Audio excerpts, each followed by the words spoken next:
चलिए हम लोग आज एक नया चैप्टर शुरू करने जा रहे हैं जिसका नाम है लिमिट्स एंड कॉन्टिन्यूटी। इसी के आगे जुड़ जाता है डिफरेंशिएबिलिटी। लिमिट क्या है, कॉन्टिन्यूटी क्या है और डिफरेंशिएबिलिटी क्या है। ध्यान समझिए जरा।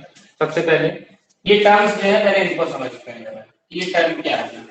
पहला टर्म आता है चैप्टर का नाम है लिमिट, फिर इसके बाद है कॉन्टिन्यूटी, फिर इसी के बाद एक टॉपिक है जिसका नाम लग जाता है डिफरेंशिएबिलिटी।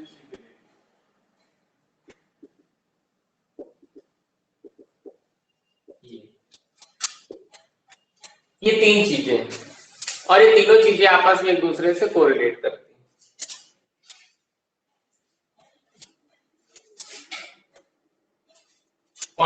लिमिट, कॉन्टिन्यूटी और डिफरेंशिएबिलिटी, ये तीनों चीजें किस तरीके से आपस में कोरिलेट करती हैं इनको जरा समझिए। सबसे पहली चीज है लिमिट, जिसको हिंदी में कहते हैं सीमा। कॉन्टिन्यूटी का मतलब है जिसको हिंदी में कहते हैं सततता, और डिफरेंशिएबिलिटी को हिंदी में कहा जाता है अवकलनीयता। ये वर्ड है। आज केवल कॉन्सेप्ट पे बात करेंगे और सारे कॉन्सेप्ट चलते जाएंगे, चाहे हमें 1 दिन का समय लगे, 2 दिन का लगे, डजंट मैटर। बस चीजों को अच्छे समझिए क्योंकि इसका यूज है। लिमिट का मतलब क्या है? देखिए लिमिट कहां से ओरिजिनेट हुई, हमको लिमिट लगाने की क्यों जरूरत पड़ी, तो समझिएगा ध्यान से। सबसे पहला क्वेश्चन आता है कि ये है क्या, व्हाट इज लिमिट। फिर इसके बाद अगला क्वेश्चन आता है व्हाई वी नीड लिमिट। हमको लिमिट की जरूरत ये क्यों पड़ी। तो जब आप इस क्वेश्चन का आंसर ढूंढने चलिए व्हाट इज लिमिट, तो आपको पता है कि जो चीज हमारी सीमा को तय करे वही लिमिट है। सीधी सी बात है। जैसे हम लोग इंटरवल की बात करते हैं, कहां से कहां रहना, तो यही हमारी लिमिट होती है। जनरली लिमिट क्या है? लिमिट LIM इस तरीके से डिनोट किया जाता है। लिमिट इसको बोला जाता है लिमिट। और लिमिट जो भी बोलता है क्वेश्चन, जैसे अगर आपसे कह दे for example x tends to 2 या x टेंड्स टू बोल दिया क्वेश्चन में 10, अभी तो क्या समझने, क्या समझिए, अभी अगर आप टर्मिनोलॉजी समझिए कि किस तरीके से टर्म यूज हो रहा है, बाकी बात बाद में। लिमिट x टेंड्स टू 10 और यहां पर आपके पास कोई भी फंक्शन है दे देगा, तो व्हाट इज लिमिट। लिमिट यही है, LIM से जो रिप्रेजेंट किया जाता है इसको बोलते हैं लिमिट। कहीं कहीं पर इसको कैपिटल LIM से भी रिप्रेजेंट किया जाता है। और x टेंड्स टू 10 का मतलब क्या है कि यही लिमिट है। x की वैल्यू कहां किधर अप्रोच कर रही है, 10 की तरफ बढ़ रही है। x धीरे धीरे 10 की तरफ बढ़ रहा है, यही इसी का मतलब होता है लिमिट। और इसको हम लोग कहीं कहीं LIM से भी दिखा देते हैं। और फंक्शन fx होता है, लिमिट के अंदर एक फंक्शन रखा होता है fx। यहाँ पर x टेंड्स टू 10 लिखा होता है, x टेंड्स टू, इसको पढ़ते हैं जो एरो बना है इस एरो को पढ़ते हैं टेंड्स, TENDS, टेंड्स। और टेंड्स का मतलब होता है कि अग्रसर होना। अग्रसर का मतलब है कि आगे की तरफ बढ़ना, अग्रसर। ये बात समझ में आ गई। बेसिकली बहुत सीरियस से बात है कि क्या है लिमिट। लिमिट ये है x टेंड्स टू 10 और एक फंक्शन लिखा रहेगा और एरो का मतलब होता है टेंड्स का मतलब आगे की तरफ बढ़ना। मतलब x की वैल्यू कहां की तरफ अप्रोच कर रही है, x की वैल्यू 10 की तरफ अप्रोच कर रही है धीरे धीरे, 1 2 3 4 5 6 और आखिरी में जाकर के 10 पर रुक गई। ये कहने का मतलब। तो इस टर्मिनोलॉजी को हमने समझ लिया। अब अगला क्वेश्चन आपके दिमाग में राइज हुआ, व्हाई वी नीड लिमिट, हमें लिमिट की जरूरत क्यों पड़ी, मैथमेटिक्स में लिमिट क्यों आई। तो लिमिट की जरूरत क्यों पड़ी जरा इसको समझिए। सबसे पहले आप ये याद रखिए, अगर एक क्वाड्रिलेटरल है, देखिए क्वाड्रिलेटरल में आपको पता है कि 4 साइड्स होती है, एक ट्रायंगल है उसमें 3 साइड्स होती है। एक पेंटागन है, पेंटागन का मतलब होता है पंचभुज, इस तरीके से पेंटागन में 5 भुजाएं होती हैं। और हेक्सागन जिसको षटभुज बोलते हैं, हेक्सागन में आपको पता है कि 6 भुजाएं होती हैं, इस तरीके। यहाँ पर 6 भुजाएं हैं, यहाँ पर 5 भुजाएं हैं, यहाँ पर 4 भुजाएं हैं और यहाँ पर 3 भुजाएं। भुजाओं का मतलब होता है साइड्स। ठीक, अब हम आपसे कहें कि एक सर्कल हम बना देते हैं, एक सर्कल बनाया हमने और इस सर्कल के अंदर हम एक एक करके इन फिगर को फिक्स करते जा रहे हैं। सबसे पहले हमने ट्रायंगल उठाया और इस ट्रायंगल को इसके अंदर पैक कर दिया। देखिए जब आपने इस ट्रायंगल को इसके अंदर पैक किया तो कुछ ऐसी कंडीशन बनी। अभी सर्कल का एरिया ट्रायंगल के एरिया के इक्वल नहीं है। ट्रायंगल के एरिया देखो छोटा है, सर्कल का एरिया बड़ा है। ये अभी क्षेत्र छूट रहा है, मतलब इधर वाला जो रीजन है छूट रहा है। ट्रायंगल छोटी चीज है, इसके अंदर जाके फिक्स हो गई। अभी सर्कल जो है इसको कवर नहीं कर रहा है, मतलब ट्रायंगल सर्कल के ऊपर ओवरलैप करके नहीं आ पा रहा। कहने का मतलब ये ढक नहीं रहे आपस में एक दूसरे को, बहुत सिंपल सी बात है। फिर आपने तुरंत ट्राई किया, आपने कहा ट्रायंगल नहीं आ रहा है तो हो सकता है कोऑर्डिनेटर रखेंगे। आप कोऑर्डिनेटर रखने चले गए, तो आपने एक सर्कल बनाया और आपने कहा हम सर्कल के अंदर एक कोऑर्डिनेटर को फिक्स करेंगे। ध्यान समझिए, तो आप सर्कल के अंदर कोऑर्डिनेटर फिक्स करने चले गए। अब आपको देख रहा है कि कुछ तो मदद मिली हमको। देखिए यहाँ पर जो रीजन छूट रहा था, जो क्षेत्र छूट रहा था यहाँ पर, अब थोड़ा हल्का हुआ मामला। हल्का होने का मतलब ये है कि अब देखो थोड़ी कम जगह बची। अभी आपके पास केवल इतनी जगह बची। ट्रायंगल में तो 3 ही साइड्स थी, तो उसने जितना एरिया लेना था ले लिया, बाकी एरिया उसने छोड़ दिया। इसके पास 4 साइड्स थी, तो ये ज्यादा एरिया कवर करेगा then the comparison of triangle. फिर इसके बाद आप इसको जरा पैक करिए। ये जो हमारे पास पेंटागन है, जैसे आप पेंटागन को पैक करने का प्रयास करेंगे तो देखिए क्या होगा, ध्यान समझिएगा।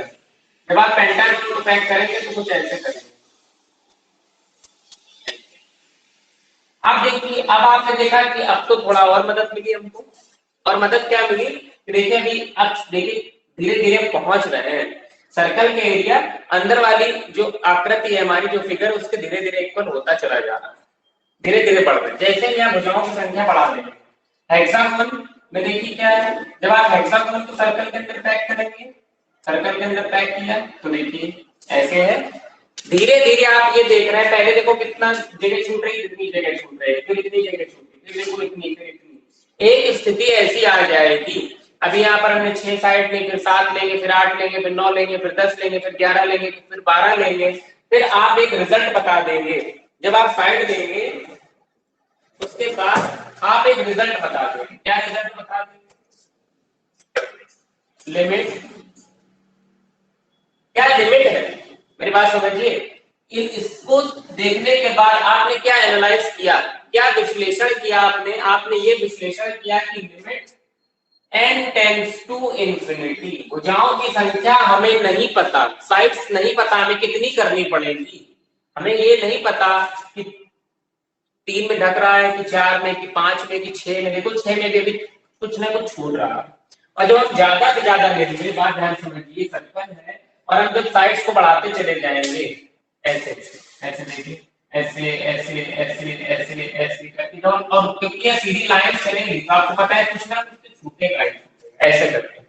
और आपको नहीं पता कि कितनी नंबर ऑफ साइड्स हैं, छोटे छोटे छोटे छोटे टुकड़ों से मिलकर के साइड्स बनती चली जाएंगी। और तब कभी एक स्थिति ऐसी आ पाएगी, कंडीशन ऐसी आ पाएगी कि जो अंदर वाला जो ब्लैक कलर वाली जो साइड्स हैं वो रेड कलर वाले सर्कल को पूरी तरीके से ढक लेंगे, लेकिन नंबर ऑफ साइड काउंट करना हमारे लिए पॉसिबल नहीं है।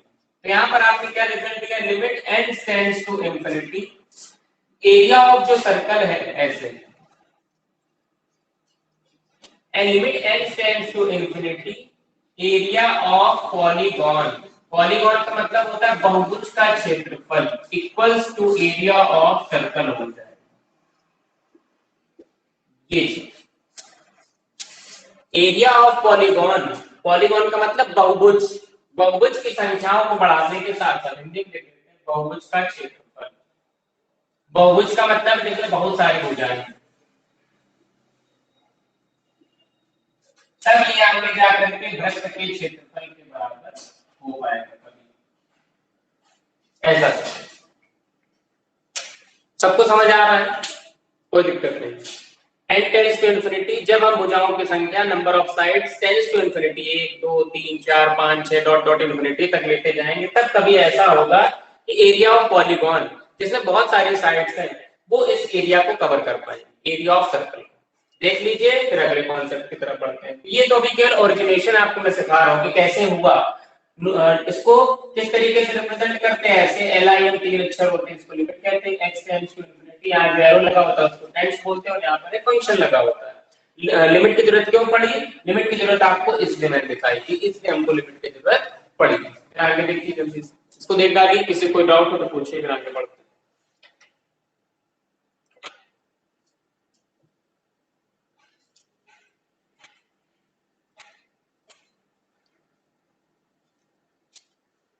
चलिए, किसी को कोई दिक्कत नहीं।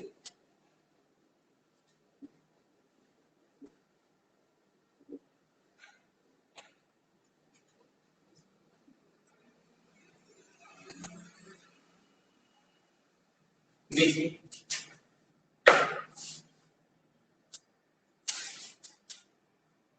लिमिट के लिए क्या क्या चीजों की जरूरत होती है हमको? लिमिट होना चाहिए, x टेंड्स टू a कोई भी पॉइंट होना चाहिए, और हमारे पास एक फंक्शन होना चाहिए। इस तरीके से होना चाहिए। ये बात ध्यान समझिएगा। Limit x tends to a, यहाँ पर एक फंक्शन है हमारे पास fx, ये होना चाहिए लिमिट के क्वेश्चन को सॉल्व करने। फॉर एग्जांपल अगर लिखा है, ध्यान समझिए, बहुत बेसिक सी चीजों को समझाते हुए चल रहे हैं। लिखा है लिमिट x टेंड्स टू 2, और आपको फंक्शन लिखा है 2x स्क्वायर प्लस 2x, कह रहा है फाइंड द वैल्यू, आपको वैल्यू फाइंड करनी है। तो कुछ नहीं करा जाता है, अप्लाई लिमिट।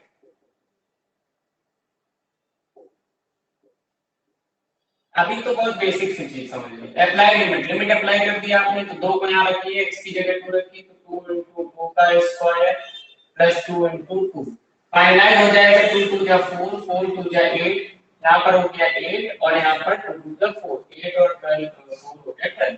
ये हमारा क्या हो जाता है, आंसर हो जाता है। बहुत ध्यान समझिए। तो लिमिट के क्वेश्चंस में इस वाली वैल्यू को, जो x टेंड्स टू होता है, उसको हम लोग फंक्शन की तरह रखते हैं, उसको सॉल्व करते हैं। इतनी चीज में किसी की कोई दिक्कत नहीं। फिर इसी में आगे देखिए। अब इसके बाद आता है रेशनलाइज्ड लिमिट, या न्यूमरेटर अपॉन डिनोमिनेटर के फॉर्म की जो लिमिट है। कैसे इसको सॉल्व करते हैं? जो रेशनल नंबर के फॉर्म में लिखी हो, p अपॉन q के फॉर्म में। अगर कहीं पर लिखा है limit x tends to a, ऊपर लिखा है px और नीचे लिखा है qx, ध्यान समझते रहिएगा चीजों को। ये पहला पॉइंट था, बहुत बेसिक, और ये दूसरा पॉइंट है। आपको पता है पढ़ाते समय पहले बेसिक्स क्लियर कर देते हैं, ताकि आपको आगे कोई दिक्कत ना हो, और हर तरीके के बेसिक आज ही क्लियर कर देंगे। Limit x tends to a px upon qx लिखा है। जब कभी भी हम लोगों को इस तरीके की चीजों को सॉल्व करना है, px अपॉन qx के फॉर्म में लिखा हो, तो आपका काम होता है कि पहले कॉमन फैक्टर, सबसे पहला स्टेप होता है कॉमन फैक्टर चूज करिए। px और qx में कॉमन फैक्टर क्या है? कॉमन फैक्टर का मतलब होता है कि जो गुणनखंड दोनों में हो, ऊपर भी हो और नीचे भी हो, तो कॉमन फैक्टर को चूज करते हैं। फिर इसके बाद एलिमिनेट कर देते हैं। एलिमिनेट का मतलब है कि उसको हटा देते हैं, उन फैक्टर्स को हम हटा देते हैं। फिर इसके बाद अप्लाई लिमिट कर देते हैं। अप्लाई लिमिट कर देते हैं। दूसरा पॉइंट हो गया क्लियर। फॉर एग्जांपल आपके पास लिखा है लिमिट x टेंड्स टू 2, यहां पर लिखा है आपके पास x square plus 4x plus 4 upon x square plus minus 6x plus 8, ये लिखा है आपके पास। ऐसा लिखा है, ये रेशनलाइज आपको दिख रहा है, न्यूमरेटर अपॉन डिनोमिनेटर के फॉर्म का। तो यहाँ पर देखिए जरा, डायरेक्ट जरा लिमिट लगाइए, क्या मिलेगा? 2 का स्क्वायर 4, यहाँ पर 4 4 4 8, और यहाँ पर 2 4 2 8, यहाँ पर 4 और यहाँ पर मिल गया 8, और यहाँ पर 8, तो हो गया टोटल 16। तो आपको दिख गया ऊपर तो 16 मिल गया। मेरी बात को समझते जाइएगा। यहाँ पर 2 रखिए, 2 का स्क्वायर हो गया 4, यहाँ पर 2 रखेंगे तो हो जाएगा 6 2 12, और यहाँ पर 8, तो 8 4 हो गया 12, और 12 माइनस 10 क्या हो जाएगा? 0। बस यही लिमिट का मेन खेल है। यहाँ पर आ गया इंफिनिटी, क्योंकि आपको पता है 0 से अगर किसी संख्या में डिवाइड करते हैं तो वहां पर आता है इंफिनिटी, देते हैं, ऐसी को कह देते हैं नॉट डिफाइंड। हर चीज के पीछे एक वजह है, इसीलिए यहाँ पर आपको ये 2 पॉइंट सिखाए गए। कॉमन फैक्टर, जब कभी भी आपको न्यूमरेटर अपॉन डिनोमिनेटर के फॉर्म की चीजें मिल जाए तो हमारा काम होता है पहले इन दोनों को सॉल्व करना, इन दोनों स्टेप्स को, तब लिमिट को अप्लाई करना है। अप्लाई करना, देखिए तीसरे नंबर पे मैंने रखा है। अभी यहाँ पर क्या आपके दिमाग में एट इंस्टेंट यही आएगा कि 2 वैल्यू लिखी, एक्स की जगह 2 रख लीजिए, सॉल्व कर लीजिए। हमने रखा और आपके सामने दिख रहा है कि इन्फिनिटी है। और लिमिट के सवाल में कभी भी, लिमिट के क्वेश्चन में कभी भी आपको ये नहीं बनना चाहिए। जब भी हम लिमिट के क्वेश्चंस को सॉल्व करें, तो जब लिमिट के क्वेश्चन सॉल्व करें कभी भी इस तरीके के केस नहीं बनने चाहिए कि 0/0 बन जाए, या फिर 1/0 बन जाए, या फिर इन्फिनिटी अपॉन इन्फिनिटी बन जाए। कभी भी इस तरीके के केस नहीं बनने चाहिए। हमें इन सब चीजों को प्रोहाइबिटेट करना है, ये काम नहीं होना चाहिए। अगर कहीं पे भी ऐसी चीज बन रही है ऐसी, तो आपको तुरंत उसको दूसरे तरीके से मोल्ड कर देना है कि हम क्वेश्चन को दूसरे तरीके से सॉल्व करेंगे। नॉट डिफाइंड का केस नहीं बनना चाहिए लिमिट के क्वेश्चन में। नॉट डिफाइंड का केस नहीं आना चाहिए, ये चीज है। देखिए फिर और करते हैं, आगे समझते हैं चीजों को।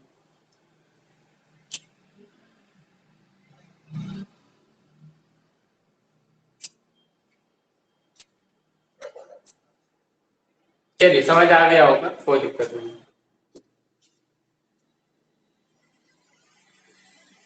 बस यही मेन रूल है और इसको आपको याद रखना है कि लिमिट के क्वेश्चन कभी भी अपॉन में 0 नहीं आना चाहिए, क्योंकि अगर अपॉन में 0 आ गया तो सारी चीज गड़बड़ हो जाएगी। अब अगला रूल समझिए क्या है। नेक्स्ट रूल है लिमिट को चेंज करने का। कभी कभी क्या होता है कि हमें लिमिट को बदलना पड़ता है, लिमिट को चेंज करने के रूल होते हैं, उनको याद रखिए कैसे करना है। देखिए rule to change limit.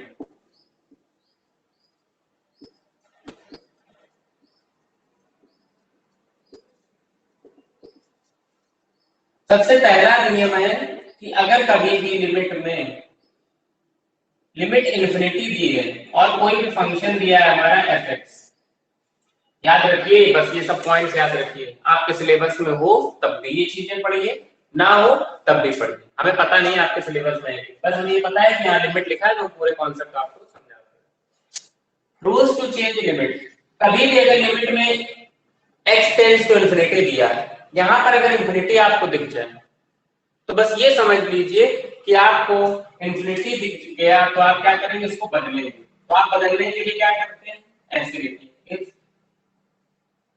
x tends to infinity. अगर x इन्फिनिटी है तो हम लोग लेट कर लेते हैं, क्या let x is equals to 1/z।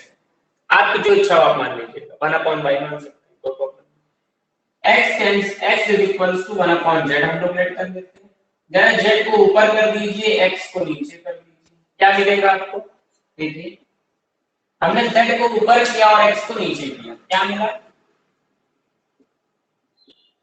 x की वैल्यू क्या है, x किसकी तरफ बढ़ रहा है, x इन्फिनिटी की तरफ बढ़ रहा है। तो अगर x का इन्फिनिटी की तरफ बढ़ा तो z की तरफ बढ़ेगा, 0 की तरफ बढ़ेगा। मेरी बात ध्यान से सुनिएगा। तो इस चीज को आप ऐसे लिखिए,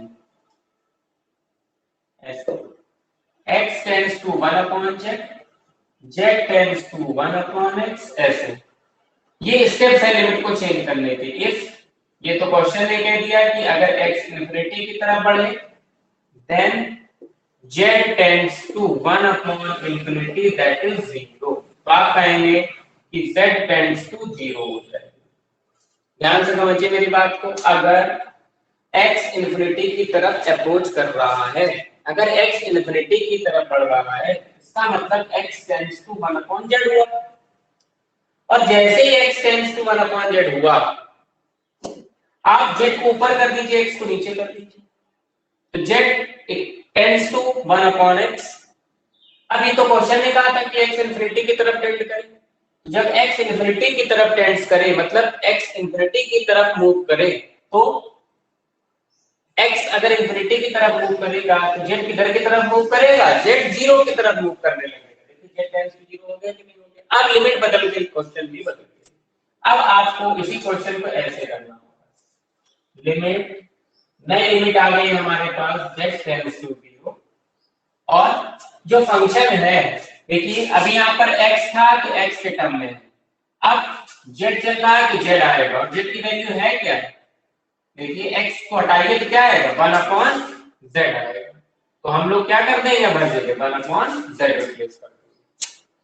तो ध्यान से कॉन्सेप्ट है, इनको समझ लीजिए, किसी को बनना है जो बच्चे लाइव क्लास में वो हमसे पूछ सकते हैं, और बाकी जो यूट्यूब में देखेंगे वो हमसे कमेंट करके चीजों को पूछ सकते हैं। तो ये बदल करके हो गया किस फॉर्मेशन में, देख लीजिए लिमिट चेंज करने का दूसरा रूल समझते हैं।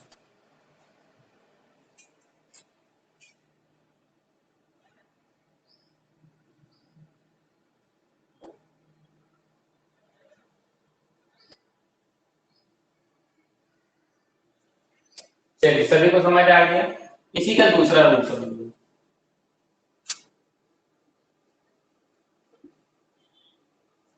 लिमिट चेंज करने का सेकंड रूल देखिए, कभी भी अगर डी पॉइंट अगर इस तरीके से लिखा है, सपोज लिमिट दी है x टेंड्स टू a, जो लिमिट लिखी है अगर वही लिमिट माइनस में नीचे हो जाए, ऐसे अगर फंक्शन आपको ये लिख दिया 1/x minus, limit x tends to a लिखा है और देखिए x माइनस a लिखा है, तो देखिए जो लिमिट दी है देखिए x टेंड्स टू a लिखा है वही देखो यहाँ माइनस में होगा हुआ गया, इसका मतलब अब यहाँ पर भी बदलना पड़ेगा, ये पहचान होती है कब हमको लिमिट बदलनी कब हमको नहीं बदलनी, ये पहचान।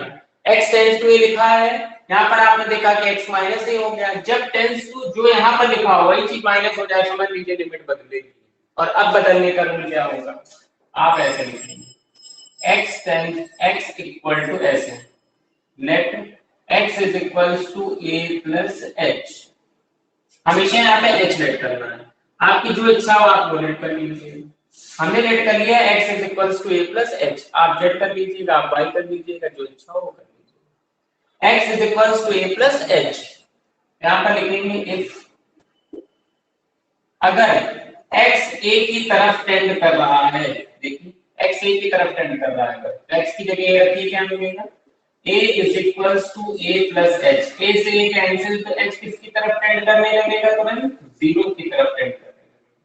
मेरी बात समझ आ रही है कि बहुत ध्यान समझिएगा, अगर x a की तरफ मूव करेगा, देखिए x को a की तरफ मूव कराया, a से a कैंसिल हो गया तो x किधर की तरफ मूव करेगा, h 0 की तरफ मूव करने लगेगा, और अगर h 0 की तरफ मूव करने लगा तो अब ये क्वेश्चन बदल कर ऐसे बन जाएगा, limit h tends to 0 1/, x की जगह आप क्या रखेंगे, x की जगह रखेंगे a प्लस h, और ऊपर की कुछ ना कुछ वैल्यू दी होगी फंक्शन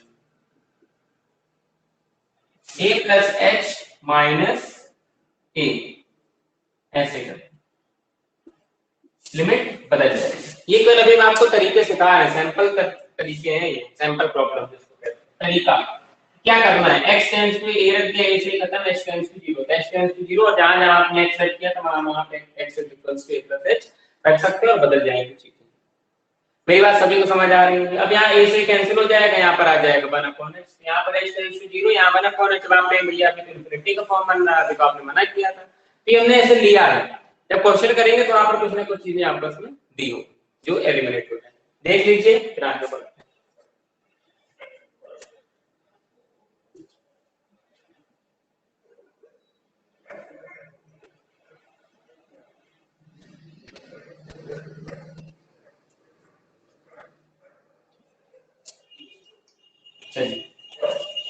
एफएक्स भी तो चेंज होगा। अब इसके बाद आता है कॉन्टिन्यूटी का कॉन्सेप्ट, किस तरीके से कॉन्टिन्यूटी होगी, देखिए सीमा के बाद खत्म, लिमिट हम लोगों ने समझ लिया, कैसे ओरिजिनेट हुई थी ये भी समझ लिया,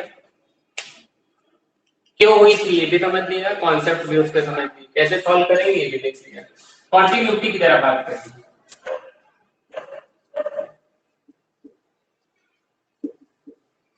कॉन्टिन्यूटी देखिए दो तरह की लिमिट्स होती है, एक होती है एलएचएल और एक होती है आरएचएल, समझिएगा।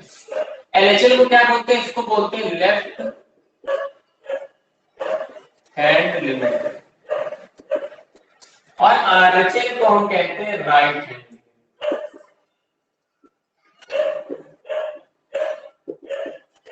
ये चीज हम लोग को पढ़ना है continuous, continuity.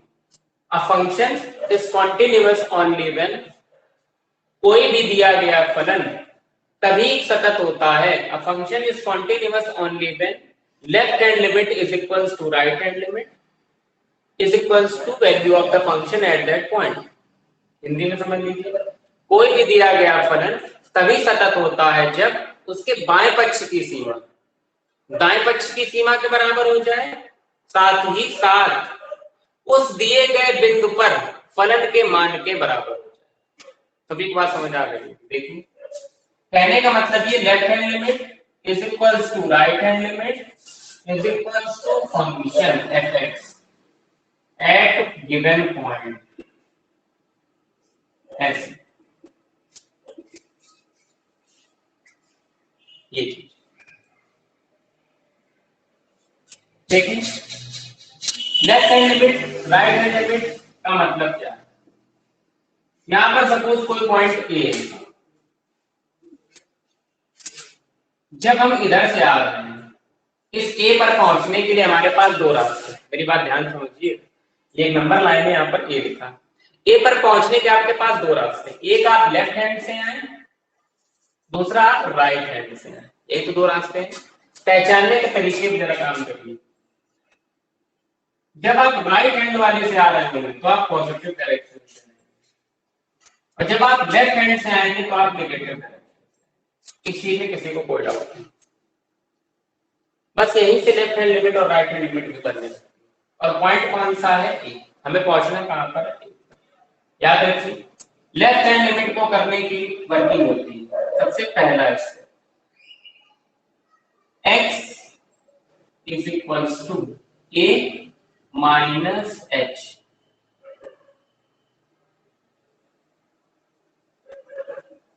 x is equals to a minus h। सबसे पहला step, x is equals to हमें क्या रखना है? a minus h। क्यों? आपको पता है अगर a इधर है, h पॉइंट सपोज यहां पर है, तो यहां पर जो भी पॉइंट होगा ये वाला x, ये वाला पॉइंट बड़ा होगा। तो क्या आपको पता है कि जब माइनस की तरफ हम बढ़ते हैं, जैसे जैसे इधर बढ़ते हैं वैल्यू छोटी होती है, बड़े में छोटा हमेशा माइनस होता है। x की वैल्यू हो जाएगी a माइनस h। याद रखिए, लेफ्ट हैंड लिमिट करते समय जब हम क्वेश्चन सॉल्व करेंगे तो आपको ये बार बार बताएंगे। लेफ्ट हैंड लिमिट हमने क्या बताया था? जो पॉइंट दिया हो उससे h कम। याद रखिए ऐसे, लेफ्ट हैंड लिमिट में जो पॉइंट दिया हो उससे h कम। और यही पर हम राइट हैंड लिमिट का भी बता दे रहे हैं। राइट हैंड लिमिट का पहला स्टेप, इधर लेफ्ट हैंड लिमिट का चलेगा, उधर राइट हैंड लिमिट का स्टेप चलेगा। समझिए, लेफ्ट हैंड लिमिट में जो वैल्यू दी हो, जो पॉइंट दिया हो, जिस पे हमें काम करना है, जिसको हमें चेक करना है, बस वो अभी पॉइंट हम a मान रहे हैं अपने मन से समझाने के लिए। बाकी क्वेश्चन में दिया हो तो उससे h कम। याद हमेशा ये करेंगे, इधर जो भी पॉइंट दिया है उससे h ज्यादा। क्योंकि आपको पता है यहाँ पर जिस बिंदु से यदि आप उठ करके आ रहे होंगे वो इससे h दूर होगा, a से h ज्यादा। यहाँ पर a माइनस h, ये बड़ा हो कहीं छोटा हो। मेरी बात समझ आ रही है? इसलिए करें x is equal to a minus h। यहाँ पर x पॉइंट रखा है तो आप यहाँ से यहाँ कब पहुंचोगे? जब माइनस h डायरेक्शन में चलोगे। यहाँ पर a रखा है तो यहाँ पर आप कब पहुंचोगे? इस वाले a से यहाँ पर आप पहुंचोगे, या यहाँ से यहाँ आओगे तब जब a प्लस h करोगे। ये h दूरी है सपोज यहाँ से यहाँ, ये h डिस्टेंस, ये माइनस h डिस्टेंस। ऐसे माइनस h डिस्टेंस चलोगे तब आप a पर पहुंच पाओगे। x equals to a minus h कर देंगे, क्योंकि a पॉजिटिव है, a कोई पॉइंट है और माइनस h लिखा है। यहाँ पर a प्लस h, a से h। मेरी बात ध्यान समझिए, लेफ्ट हैंड लिमिट में जो वैल्यू दी उससे h कम, राइट हैंड लिमिट में जो वैल्यू दी है उससे h ज्यादा। इसके साथ ही साथ फिर x किसकी तरफ बढ़ रहा होगा? x a की तरफ बढ़ रहा होगा। क्वेश्चन में x a की तरफ टेंड कर रहा होगा। जब x a की तरफ टेंड करेगा तो तीसरे स्टेप x को जरा a रखो तो क्या कहोगे आप? a is equal to a minus h। a से a खत्म, चौथे स्टेप में आपको पता चल गया h किसकी तरफ टेंड कर जाएगा, 0 की तरफ। बहुत कॉन्सेप्चुअल चीजें हैं, ध्यान से समझते चलिए, यही आपको हर जगह मिलेगी। बस x की वैल्यू a माइनस h, अगर x a की तरफ बढ़ रहा है, जैसे पीछे मैंने भी सिखाया था, अगर x a की तरफ बढ़ रहा है तो a रखेंगे, a से खत्म, h 0 की तरफ बढ़ने लगेगा। यहाँ पर आइए, यहाँ पर x is equals to a plus h, अगर x a की तरफ बढ़ रहा है तो तीसरे स्टेप में यहाँ h को 0 की तरफ बढ़ा देंगे। क्यों? x की जगह रखेंगे, a से कैंसिल, h हमारा 0। आपने देख लिया कि लेफ्ट हैंड लिमिट में ऐसे करते हैं, राइट हैंड लिमिट में इस तरीके से। यही स्टेप होते हैं, इनको हमें फॉलो करना होता है हमेशा, किसी को कोई दिक्कत नहीं होगी। देख लीजिए जरा जल्दी से, पहले इसको देख लीजिए।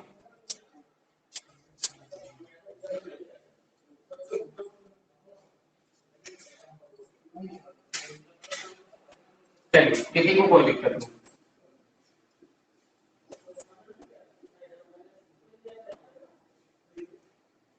समझिए,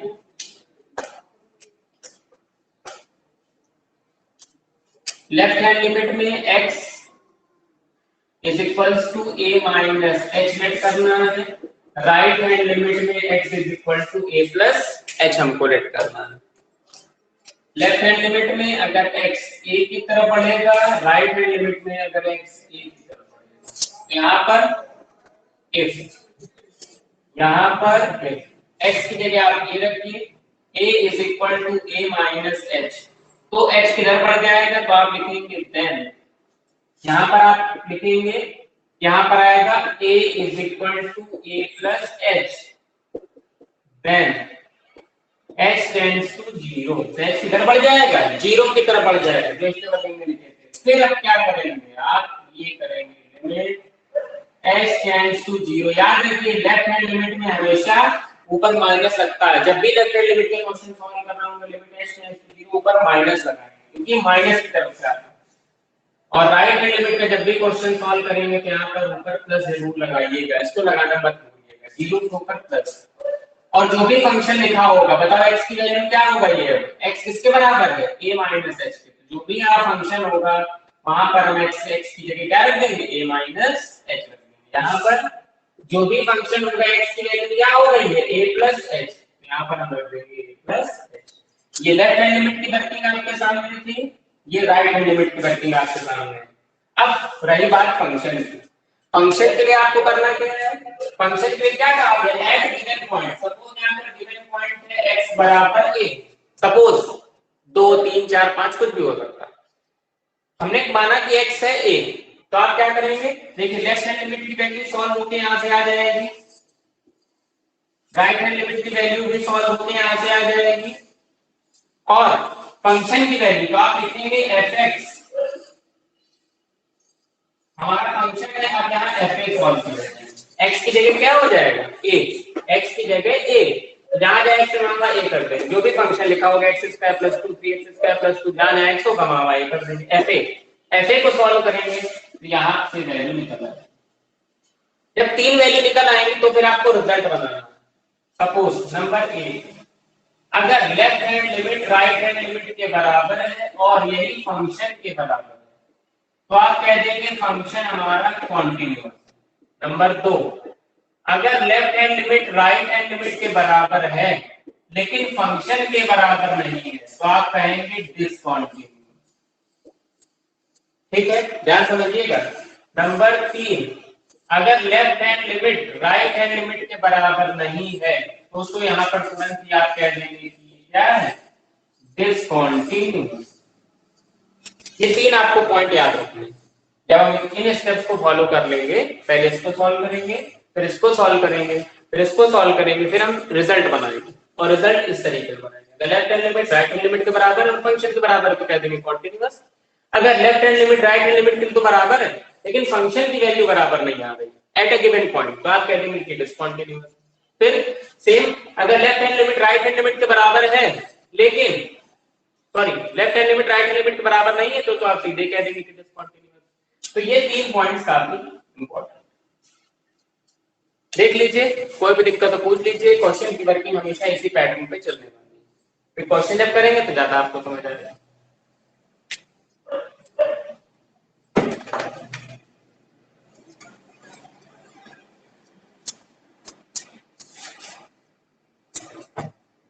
चलिए आई होप आप लोगों को समझ आ गया होगा। हम लोगों ने आज केवल लिमिट के कॉन्सेप्ट समझे हैं। कल हम लोग जो कॉन्सेप्ट बचे होंगे उनको भी देखेंगे, फिर अगर पॉसिबल होगा तो क्वेश्चन भी करेंगे। बस कंटिन्यू बने रहिएगा। लिमिट एक अच्छा चैप्टर है और ये कंपटीशन में भी पूछा जाता है। आप देख रहे हैं लिमिट, कॉन्टिन्यूटी, डिफरेंशिएबिलिटी, तीन चीजें एक साथ कंबाइंड है। तो इसको ध्यान समझिएगा, मेहनत जरूर करिएगा और ईमानदार प्रयास करिएगा। हम लोग कल मिलेंगे अपने समय पे। We will meet tomorrow at the same time. Thanks to all of you.